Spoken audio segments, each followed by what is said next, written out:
Bruce Lee's training partner. And I train a whole lot of SEALAT instructors now, a lot of Filipino martial arts instructors. So it's a compilation art of a bunch of different things. So first what I'm going to show you is what the kids have been up to. And you should know that the kids did their own choreography. It was kind of a guided session. So Thomas, if you want to come up and get us started. So one of the things we've been working on a lot is focus. And this is one of the exercises that's been helping Thomas do that. Go ahead.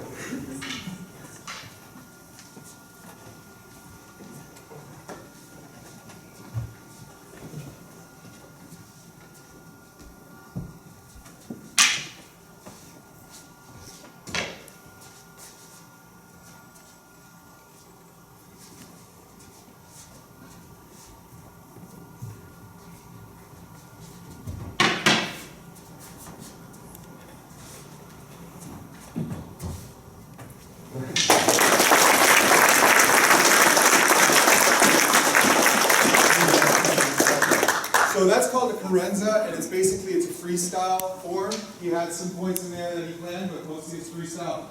Okay, this is Patrick and Angus. They're going to show you a progression of weapon forms. We do empty hand as well, but they wanted to do this.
They'll be challenging for the next Bourne movie.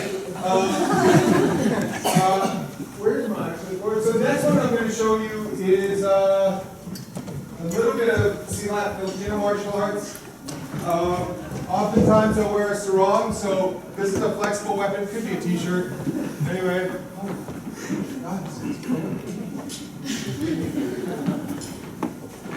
What are you looking at?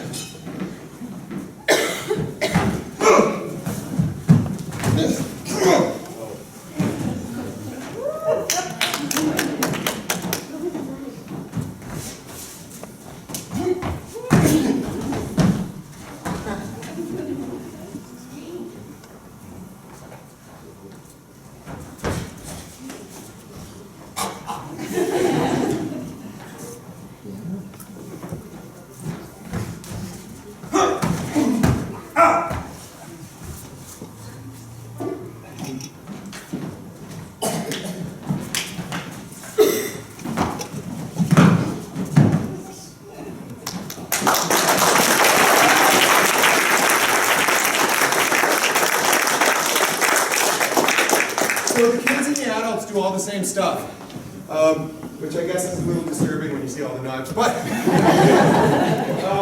this is how we get it started. I have a new program I call PDPT where I teach people padros. So at the very basic level, it could be for fitness, but I use it actually now to train all of my beginners. And it can also graduate all the way to fighting. So Suching and Colin are going to show you some of Bruce Lee's original pad drills. So here we go. Bruce liked to work, can you repeat that? Yeah, sorry. So Bruce liked to work off of the defense and go immediately into the offense, what he called interception. And go ahead. And these are just real simple ways to get through it. And here's some of his tracking. So this is where you see the Wing Chun influence. So the other thing that we do a lot of through Guru Ino Santo and Chai Sirasu is Muay Thai. So this is one of the TBA counts. This is an 18 count from Thai boxing.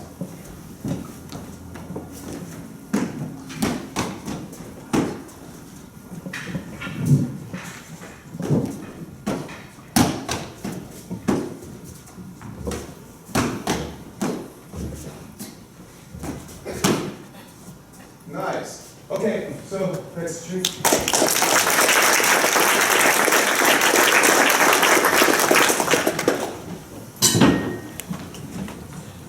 The wardrobe malfunction there. So I forgot what I was doing halfway through it. Okay, so I've also built off of that and built my own method, so a Zirger method of pad drills, and it allows us to be. It allows us to do things without thinking too much about it. Go.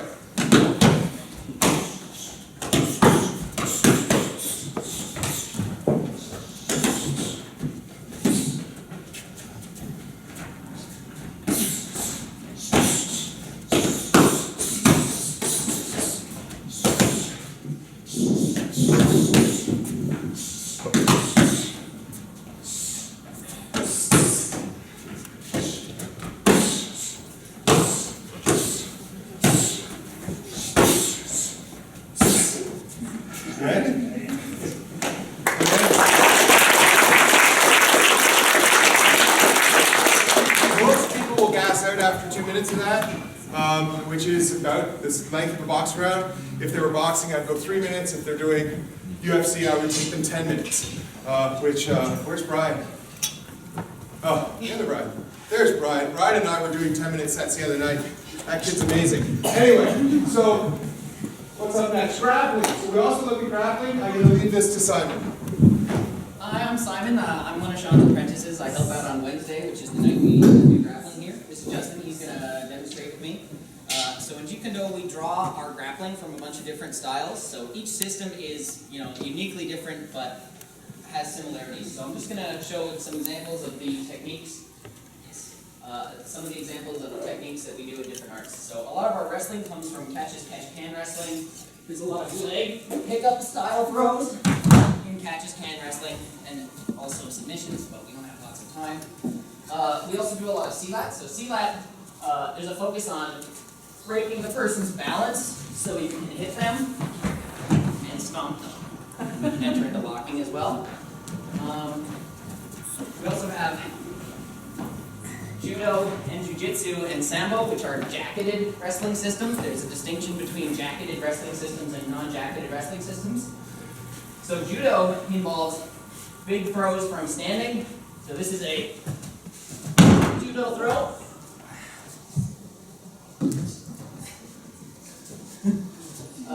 There's also a focus in Sambo, which is similar to Judo, on leg locks. So if Justin tries to take my back, throw me, grab him here, I'm gonna hook his leg, sit, roll, and I can break his leg. And the last thing is from Brazilian Jiu-Jitsu, there's a focus on dominating the opponent from the bottom position. So if Justin throws me, he gets on top, now I'm in trouble, but if I know what to do, I can make some space. Having a little bit of space lets me make more space, and now I can switch the position, his back, and use the jacket. So that's just a little bit of the graphic.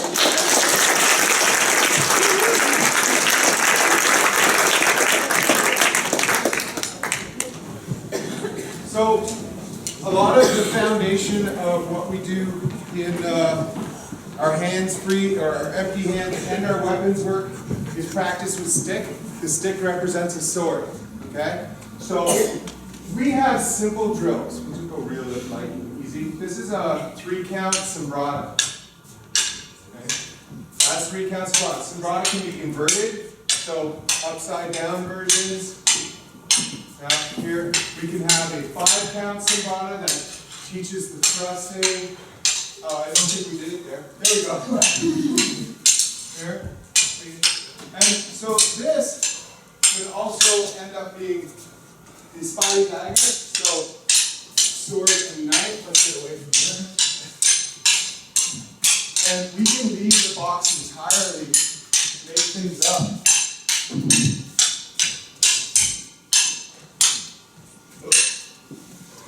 And of course, we'll have disarms. And we could do the same thing with the small, short weapon. Here, see, this is our sombrata again. 1, 2, 3, 5, right? And we could go into hubad. This is another drill that we do. Of course, hubad doesn't have to have weapons, right? And you can practice disarming me here.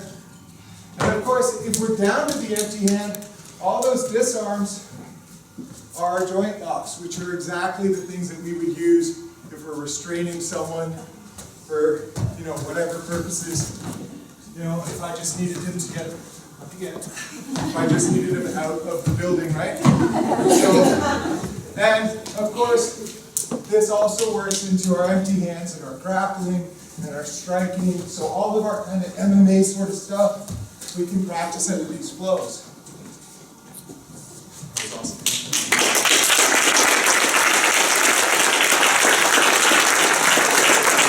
This striking drill, he had about 10 minutes, 15 minutes warning about what we were going to do. So,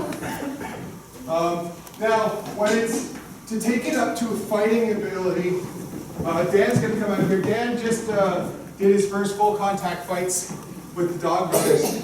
And we're just going to take a quick look at how we build up, because you saw how we teach the basic line familiarization. But we use simple drills like this. Just crisscrossing the stick. And from here, we'd start looking at, well, what happens if he throws it horizontal? These are the most common lines. Right? So you get a flow like this going, and now we go, okay, we can hit the hands. And you start to discover that changing elevation and moving become really important in terms of seeing what you can do. We have no idea. This is sparring. Just very slow, safe sparring. Right? And from here, we could break into using the other hand.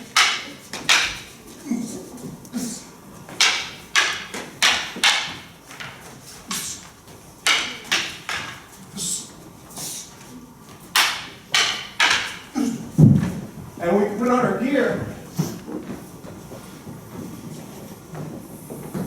When you're fighting Dog Brothers, this is what you get for protection. Full contact. Alright? So we're not going full contact. I'm just going to show you. So, and now,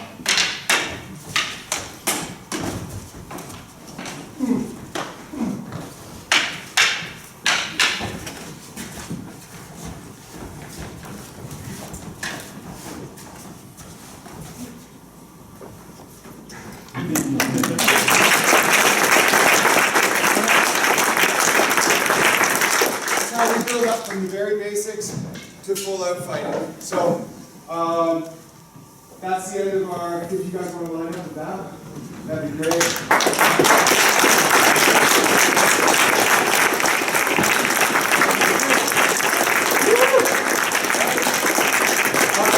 just want to mention that we have a CLAT specific program now, runs Fridays and Sundays. I didn't show a lot of the CLAT because my partner ended up not being able to make it last minute. It's okay, really neat art. Simon showed a little bit. Next performance is going to be by the Academy of Medical Martial Arts. European Medical Martial Arts.